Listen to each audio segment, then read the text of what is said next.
I showed you last night how the CSIRO was caught out and exposed by Senator Matt Canavan for hiding away a very relevant fact in its bushfire and climate information sheet.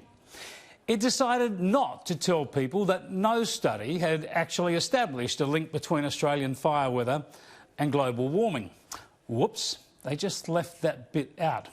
Tonight, I'll show you how the Royal Melbourne Institute of Technology combined with the ABC, yes, their ABC, to run a fact check. Only when they check climate facts, they don't actually like the facts.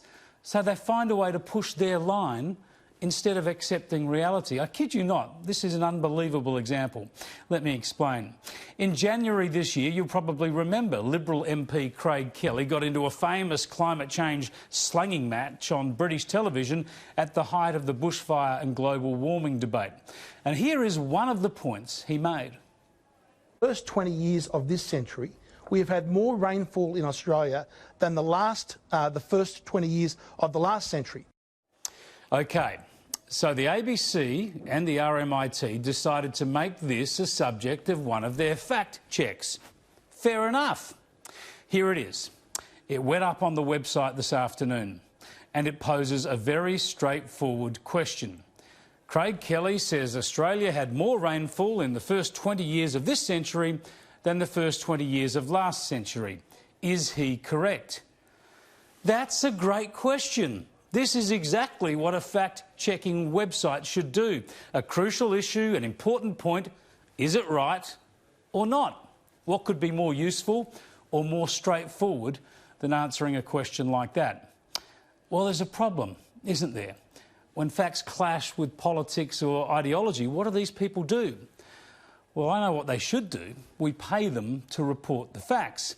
But the ABC, our universities, half of our politicians, many corporations and all sorts of other institutions are so committed to the global warming alarmist narrative that they're frightened of the facts. The fact is they don't think you can handle the climate truth. So they spin. You see, Kelly was dead right. Not maybe right, not around the mark, but 100% unarguably, incontestably, emphatically correct. But could the RMIT and the ABC say that? No way.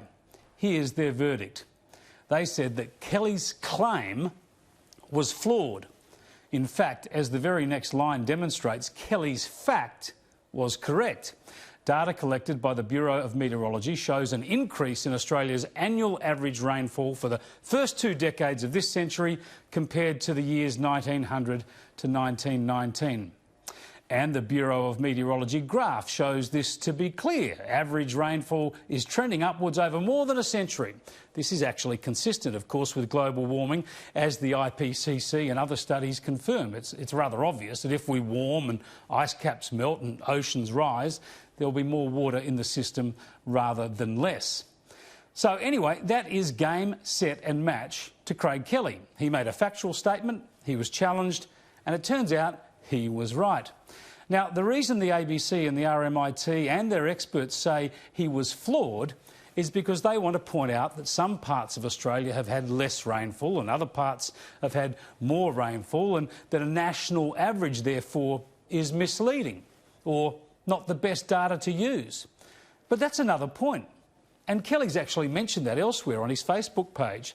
And it certainly doesn't stop the ABC and the Bureau and others using national averages on temperature when they feel that that suits their arguments. These people relentlessly marshal and censor the facts so that the only pieces of information that are allowed are the bits that suit their preferred global warming narrative. And all that is laid bare in the last lines of this fact-check article. Ben Henley from Monash University says, "I'm concerned that highlighting particular aspects of the data without having concern for other aspects can lead to a broader misunderstanding about the very serious nature of climate change. We have to look at the full picture. Climate change is the single biggest challenge ever faced by humanity. We have absolutely no time to lose," Dr. Henley says. That is it in a nutshell. Highlight the facts that suit your alarmist agenda, hide the facts that might complicate the issue or confound your arguments. and even pretend, I can't quite believe this goes on, even pretend that inconvenient facts are actually flawed. We're talking about a publicly funded university here and a publicly funded national broadcaster running a fact check, and instead of confirming a verifiable empirical fact, they pretend it is flawed so that they can spin hard on their ideological climate alarmist narrative. I challenge the ABC to fact check that.